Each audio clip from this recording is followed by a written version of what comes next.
What's up guys, AJ here. So this is the Portronics C-Konnect USB Type-C to multi-port adapter. So in this video I'm going to talk about what are the features of this device and what are its capabilities.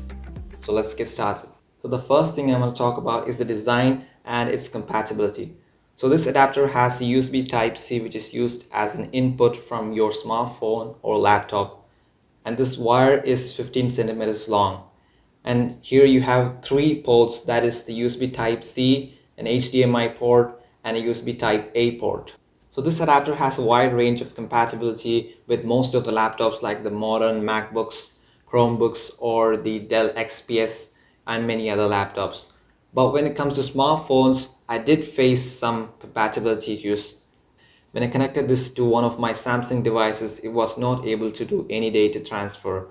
But when I connected to a Xiaomi device, it was able to do that.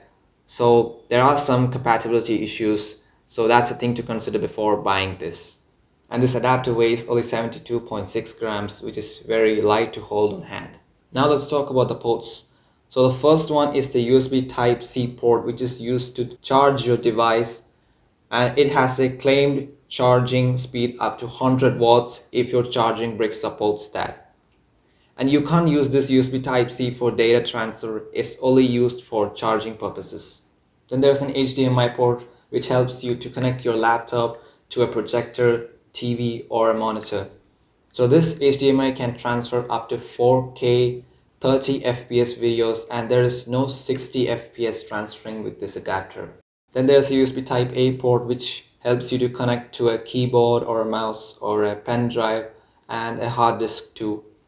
And this USB can support up to USB 3.0, that is 5 gigabits of data transfer, and that is quite fast. Overall, I would say the Portronics C-Konnect is a very good deal, and it gives you up to 1 year of warranty and even cost 1000 rupees or even less, which is very fair priced. And I hope you guys liked this video, and if you did, do consider subscribing and drop a like, and I'll see you guys in the very next video.